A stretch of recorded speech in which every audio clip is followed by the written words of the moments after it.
We're here and those around the world. Welcome to Hollywood. My name is Jerry Newman. I'm the new chair of the Hollywood Chamber of Commerce. And it is my pleasure to welcome you to Hollywood today and to the ceremony for the creator of many of my nightmares, the legendary director, John Carpenter.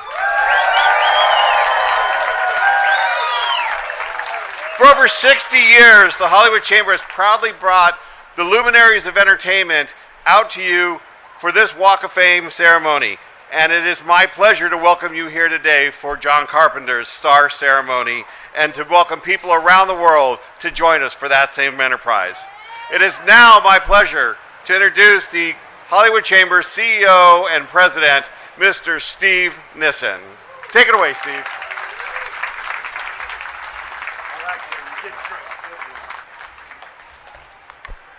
Good morning. How's everybody doing?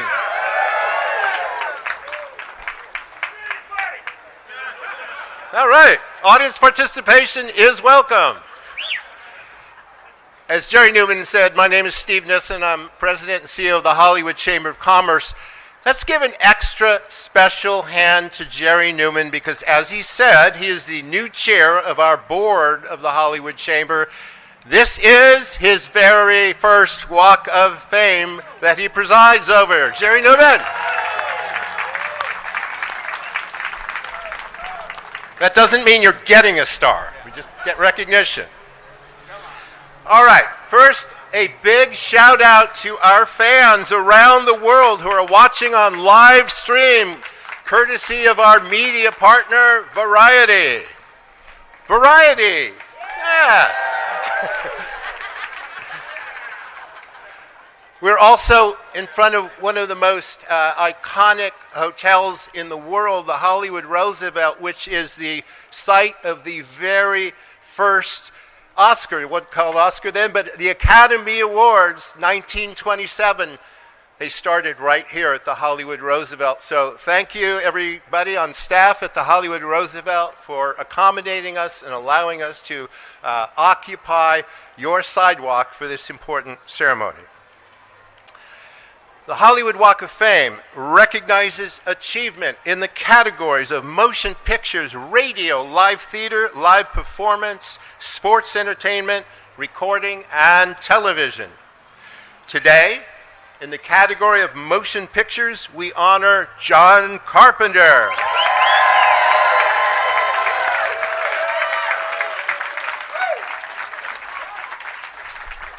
John will receive star number 2,806 on the Hollywood Walk of Fame. Now, before we invite our speakers to the stage, let me tell you a little bit about our honoree. As Jerry said, he is the source of many of our nightmares. Few filmmakers have had as galvanizing and enduring an impact on cinema as John Carpenter. As director, writer, producer, and composer, John has brought to the screen some of the most popular, influential, and frightening films in history, starting out with his 1978 breakthrough, I haven't even said the name yet. You can all shout it out when I say a low-budget horror film called Halloween, which shook both moviegoers and the film industry with a frightening force that continues nearly 50 years later. John's horror films also include The Thing, The Fog, Christine, and In the Mouth of Madness. These have made him into the modern master of the genre, though his flair for action, suspense, mystery, and comedy have been on considerable display in a remarkable range of now classic films, which include the Oscar-nominated Starman, the hard-driving action of Assault on Precinct 13, Escape from New York, Escape from LA. But who would want to do that? Vampires. Ghosts of Mars. Science fiction thrillers Village of the Damned. And the cult classic action comedies Big Trouble in Little China. And They Live. You know, the great things about these titles is the films are so indelibly etched in our memories, it's almost scary and creepy to mention the names. It's amazing. John's iconic 1978 score for Halloween not only frightened audiences, but influenced an entire generation of composers. It also began his career as a composer, which has included Lost Themes, 3 widely acclaimed albums of non-soundtrack music, as well as 2 albums called Anthology that include his inimitable film music. I've never had to say inimitable in one of these ceremonies. I'm glad I pronounced it. Through Hollywood-based Storm King Productions, founded and run by John's wife and co-producer,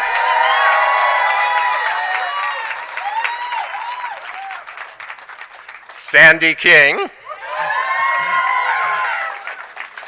John contributes to Storm King Comics, an acclaimed line of comics and graphic novels that feature horror, science fiction, adventure, and suspense stories for all ages with imprints that bear the John Carpenter name. Born in Carthage, New York, and raised in Bowling Green, Kentucky, John found greener pastures and moved to Los Angeles and attended the University of Southern California School of Cinema, fight on, where, no USC fans? Okay. Where he directed his first theatrically released feature film, the 1975 science fiction comedy Dark Star. In 2007, Western Kentucky University bestowed an honorary doctorate on Mr. Carpenter, but this is his home. John has been a resident of Hollywood for more than 50 years.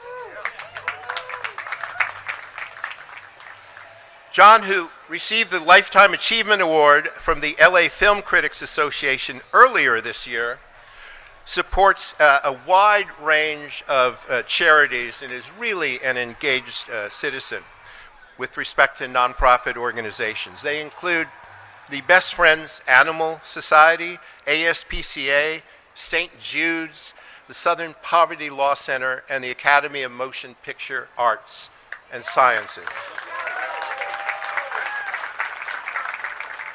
So he brings it on stage, on film, and he brings it in real life.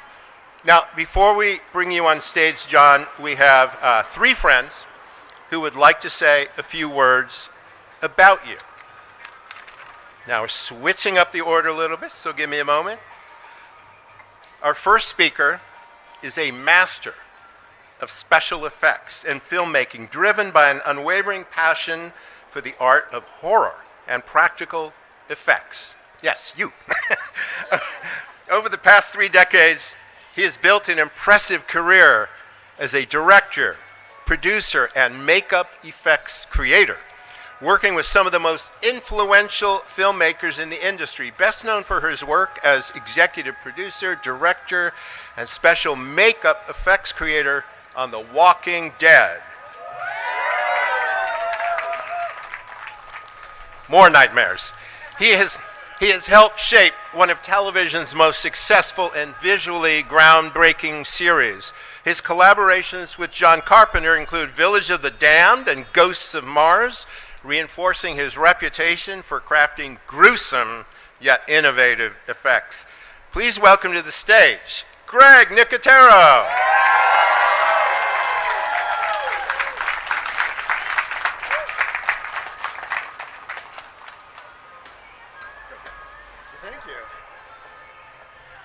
Good morning, everybody.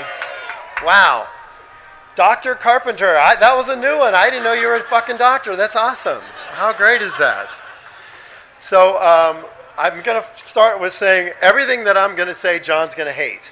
So let's just get that out of the way right now. John and I share many, many things in common. We both love Godzilla. Right? There's a Godzilla around here someplace. We love playing music, and we love scaring the hell out of people. So it shouldn't be a surprise that we've been friends for around 30 years. So knowing John the way I do, after we've been in the trenches together on about a dozen films, the one thing I can tell you is John would rather hear about you than talk about himself. He prefers not to be put on a pedestal or showered with praise. Yet, it's about time. He deserves a little bit of that. So, whatever I say, oops, I just read the same one again. With his films, John jokes that he wants infinite mortality, but the truth is, he doesn't realize he already has it. That's John Carpenter. Look, he has his own signature music sting. In every movie, it's pew! That's John Carpenter. And then you have the signature John Carpenter camera wipe accompanied with pew! And you know it's John Carpenter. I'm honored to be here and celebrate a man who just loves making movies, writing, directing, composing, acting. Yes, I think in The Fog, his line was to Hal Holbrook, "Hey, can I get paid, Father?" I mean, which I didn't even have to look that shit up. I remember. That's what a nerd I am. He's fought for his art. He's bled for it and continues to follow his dream to this day. And he deserves this day and this praise. He's altered the way that we watch movies, and today's about recognizing his magnificent and unprecedented contribution to the film industry. And yes, it took me 3 days to write this. If I started naming the filmmakers that have been influenced by him, we would be here for a month because it's pretty much everybody in Hollywood. I could probably tell you the people that weren't influenced by John, but that would be kind of boring. And I couldn't find anybody. So it's with great pride that I'm here in great company with Kurt and Keith and Adrian and Clea and all these amazing people, all that I've worked with, Dean Cundy and Larry Franco, Mick Garris, paying tribute to my friend and my mentor. So I'm grateful to be here, and I think the one thing I want to hope is by the time this ends, we're finally going to find out if Keith David or Kurt Russell was the thing. So that's how we're going to end it. Congratulations, John. I love you to death. Thank you very much.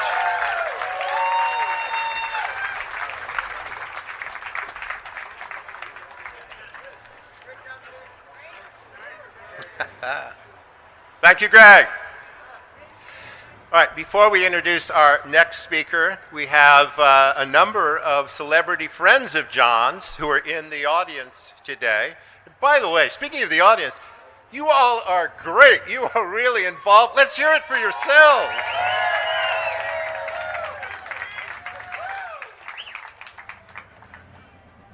Even the traffic cop was cheering. All right, first, our guests. Once the motorcyclists pass. Actress Adrienne Barbeau.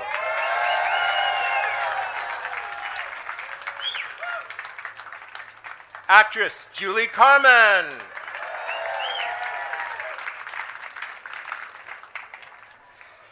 Actor Nick Castle.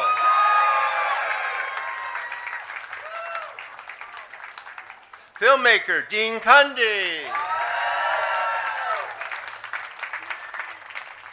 Actress Clea Duvall.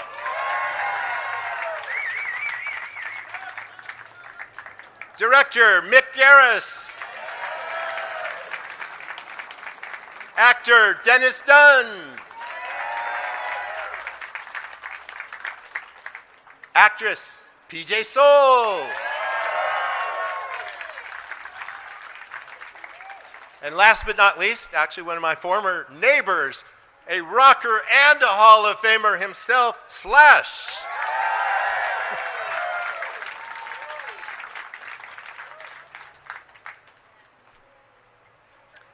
Our next speaker is a classically trained actor known for his commanding presence and rich, resonant voice. He's doing an aw shucks up there now. A 3-time Emmy winner with 6 nominations, as well as a Tony Award nominee. He's captivated audiences across film, television, and voice acting. A defining aspect of his career is his collaboration with director John Carpenter, where he delivered unforgettable performances in 2 cult classics, starring as Childs in The Thing,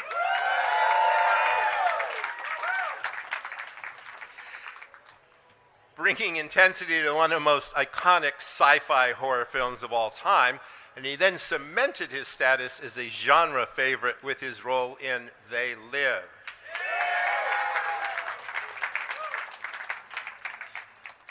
How many times have you all seen all these movies?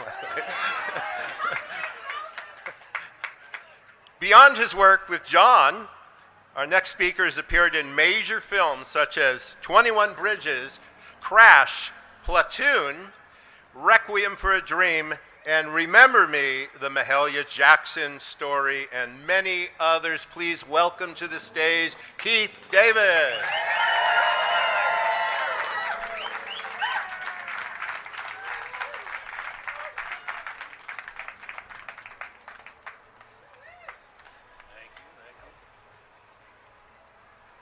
First, let me clear this up. It wasn't me.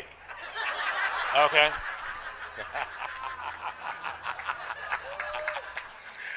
I believe that there are good movies, bad movies, and important movies.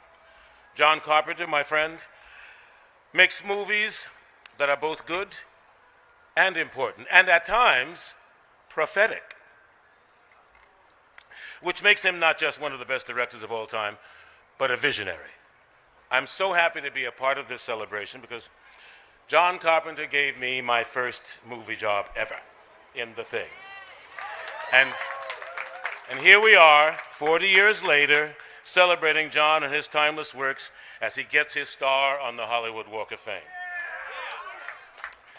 Halloween, The Fog, They Live. People tell me all the time when I go to these, the Comic-Con things, that these are among their favorites, if not their most favorite.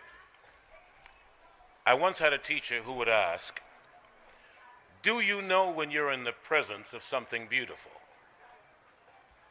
Well, when working with JC and the cast of The Thing, I knew I was in the presence of something beautiful. I mean, it just doesn't get better than that. It was beautiful not just because of the end result, but because of the process that John uses to get us there. John has the ability to understand and communicate what we as actors need, and that only enhances each actor's performance. And while being on set with John is work, mostly it was fun, and I'd work with him again anywhere, anytime. Congratulations, my friend. Thank you for setting the bar so high and including me in this journey. And this honor is so well-deserved and well-earned. Thank you.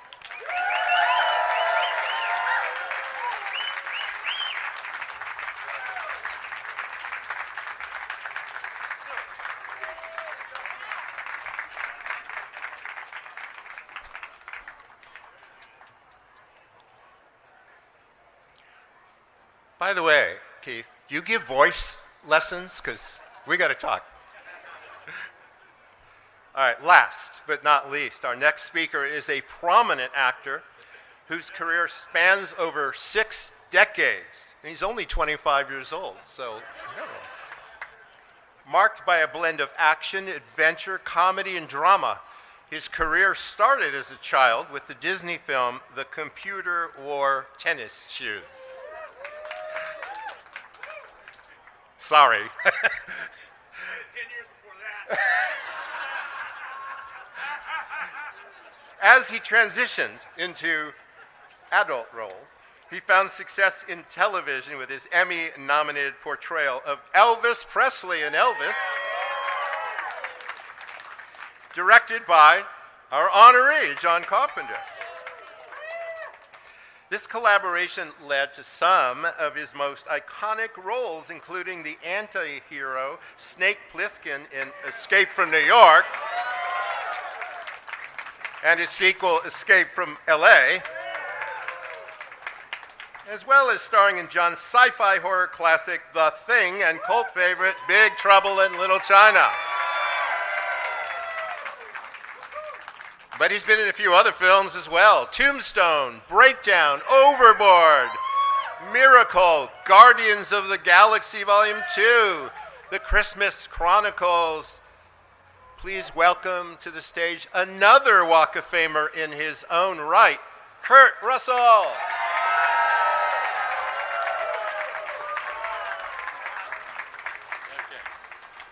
Now, this is kind of terrifying because the one thing I don't like to do is let John Carpenter down, so I should have figured a way to not follow Keith.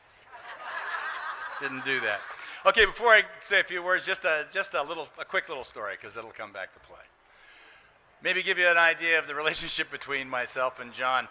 We'd already done a couple of movies together. We'd done Elvis, and we'd done Escape from New York, and I don't know. And then we went, and the next thing, John was doing The Thing, and he was kind of going back and forth on casting ideas, and he was already shooting with Larry. They were up in Alaska, and they were doing some second unit stuff, and he called me on the phone. We got together and we're just talking about the show, and he said, yeah, I'm having a tough time with this because I'm going to show you something. He showed me the film. He said, see the problem? I said, no, that's great. What is it?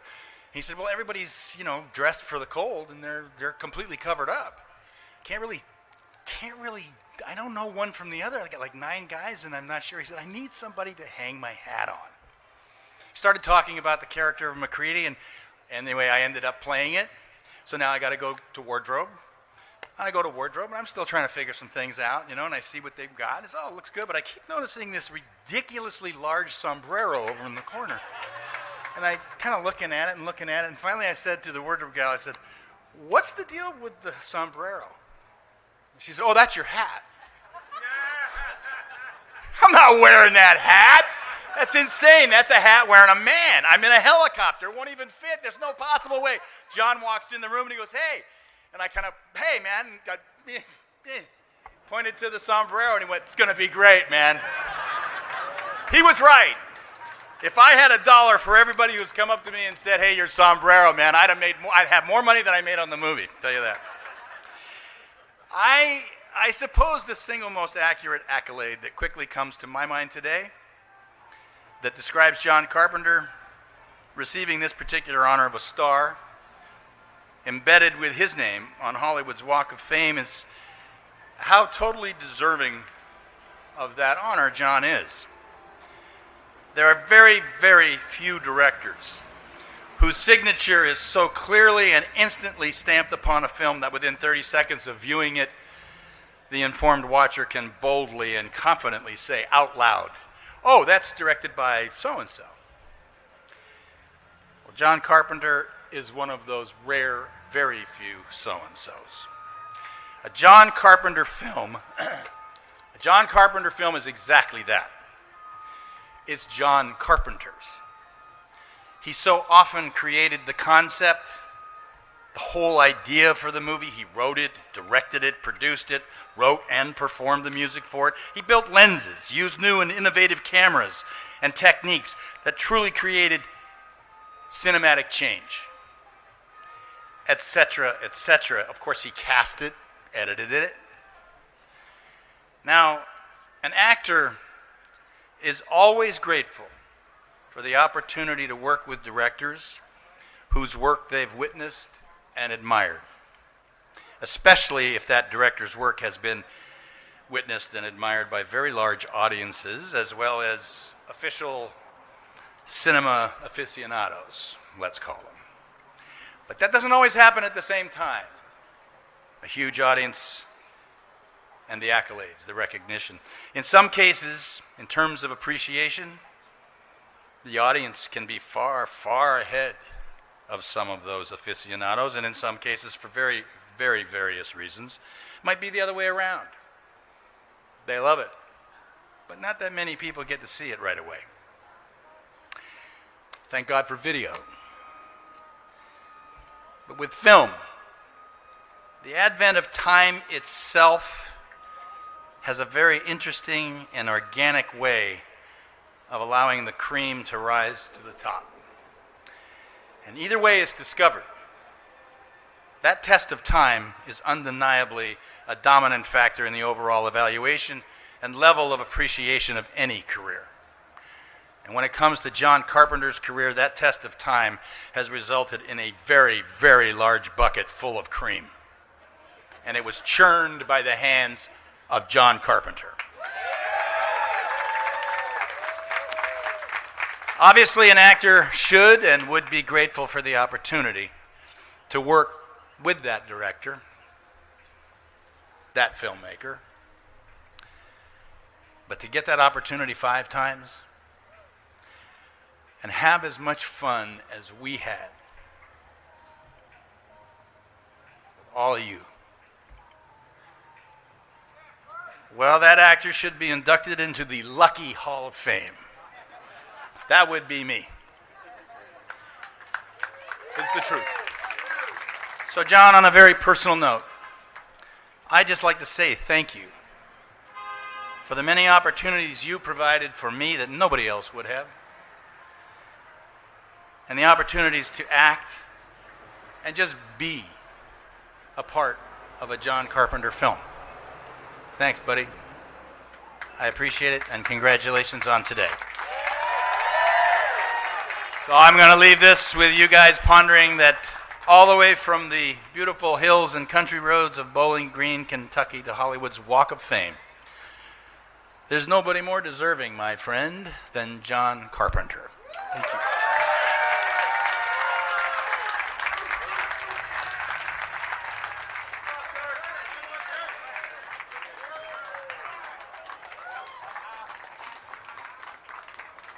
Yeah, come on up. Get a head start.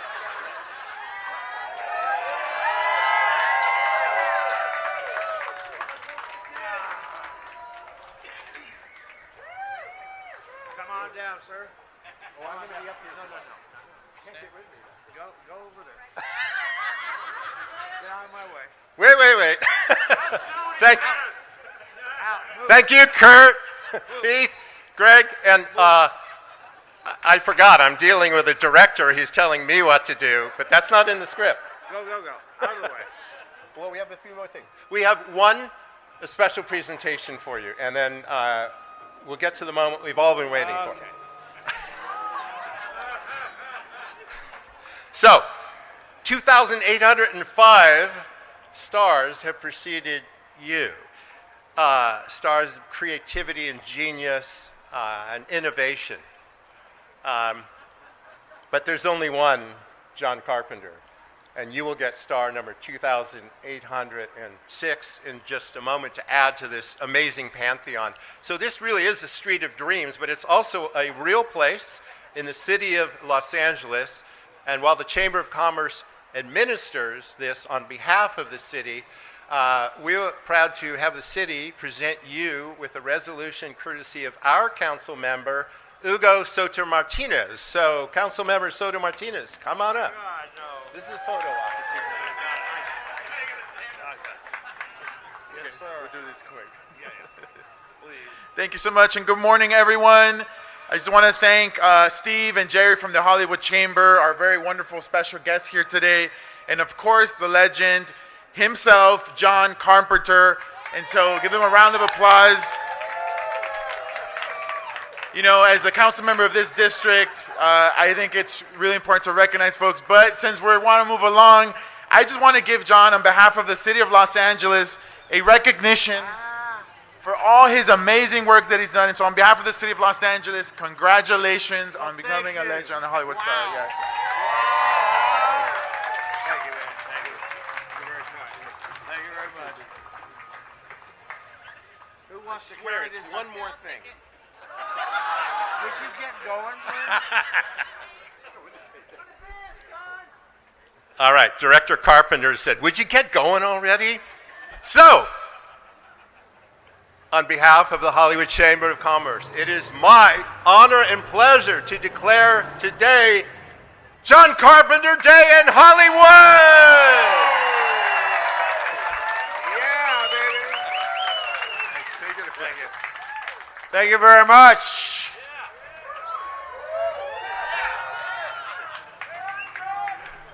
In 1968, I was a skinny kid from Bowling Green, Kentucky, walking these streets, I was looking for a career in Hollywood. Well, I found my career, and today I have found Hollywood. Thank you so much to the Hollywood Chamber of Commerce for this place on this sacred boulevard where people and dogs can pee on me at any time. Thank you very much, guys. Let's have lunch.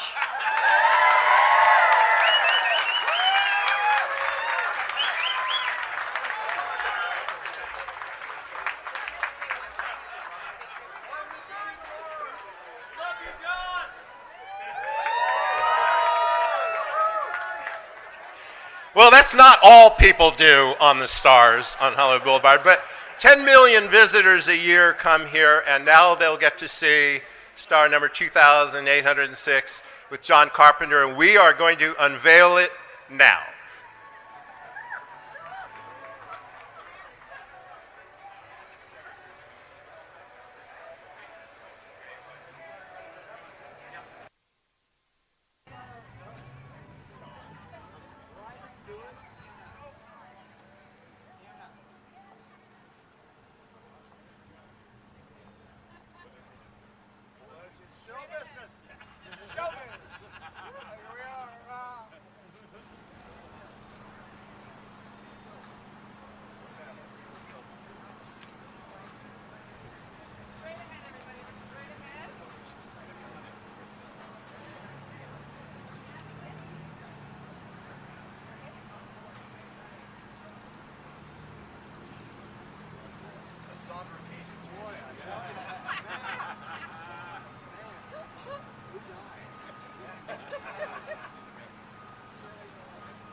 Count it down? Yeah.